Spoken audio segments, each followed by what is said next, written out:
খুনি হাসিনা লিল্লাহি তাকবীর। এই বাচ্চারা ব্যথা পাইবা, বাচ্চারা ব্যথা পাইবা। হ্যাঁ, সিদ্ধ হলে গরু জবাই করে এলাকার মানুষকে খাওয়াবেন, এটা আমরা দেখছি যে আসলে প্রস্তুতি নিয়েছেন, কি বলবেন? আসলে আলহামদুলিল্লাহ, আল্লাহ পাকের কাছে লাখো কোটি শুকরিয়া, যারা শাপলা চত্বরে শত শত নিরীহ মুসলমানদের, নিরীহ আলেম ওলামা ছাত্র জনতার উপর গুলি করেছিল, হত্যা করেছিল। এবং পরদিন 5ই মে রাতে এই হত্যার পরদিন আমার এলাকাতেও একটা গরু জবাই হয়েছিল। এমনকি অনেক জায়গায় তারা আনন্দ মিছিল করেছিল হেফাজতকে হত্যা করে। তো আজকে আমরা আল্লাহ পাকের কাছ থেকে অনেক বড় বিচার পেয়েছি যে এরা এক তো হলো পালায়া যেতে বাধ্য হয়েছে, আবার আপনারা জানেন যে গতকালকেই তাদের বাংলাদেশে আওয়ামী লীগের সমস্ত কার্যক্রম নিষেধ করা হয়েছে এবং তাদের বিচার হওয়ার আগ পর্যন্ত বাংলাদেশে তাদের সমস্ত কার্যক্রম বন্ধ থাকবে।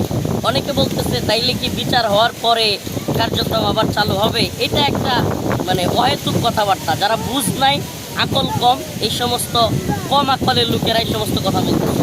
বাস্তবতা হলো বিচার হলে তো তারা খুনি এবং সেটা প্রমাণিত হয়ে যাবে। আদালতের রায়ে যখন খুনি প্রমাণিত হয়ে যাবে তখন আদালতের মাধ্যমে একেবারে তাদেরকে নিষিদ্ধ করা হবে। আমি মনে করি এটাই সবচেয়ে যুক্তিযুক্ত যে নির্বাহী আদেশ, আসলে নির্বাহী আদেশে যে কাউকে নিষিদ্ধ করা যায়, কিন্তু এটার আপনার মূল্যায়ন কিংবা এটার গুরুত্ব আরও কম, বরং আদালতের রায়ের মাধ্যমে বিচারিক প্রক্রিয়ায় যে নিষেধাজ্ঞা, এটার গুরুত্ব অনেক বেশি।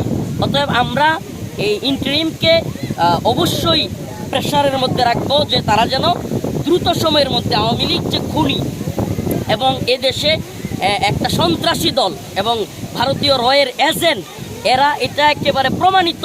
অতএব এবং জাতিসংঘের মাধ্যমে প্রমাণিত হয়েছে যে জুলাই বিপ্লবে আওয়ামী লীগ দলীয় সিদ্ধান্তে হত্যাযজ্ঞ চালিয়েছে এবং শাপলা চত্বরের খুনও প্রমাণিত হয়ে গেছে। অতএব এদেরকে জাতীয় আন্তর্জাতিকভাবে নিষিদ্ধ করা এবং আদালতের বিচার প্রক্রিয়া নিষিদ্ধ করা। আমি একটা উদাহরণ দিই, মনে করেন ফুটপাতের মাধ্যমে প্রমাণ করে যে হ্যাঁ আওয়ামী লীগ খুনি এবং খুনি বলে আমরা আদালতের মাধ্যমে বিচার করে তাদেরকে নিষিদ্ধ করেছি। অতএব আমি বর্তমান সরকারের গতকালকে সিদ্ধান্তকে সাধুবাদ জানাই।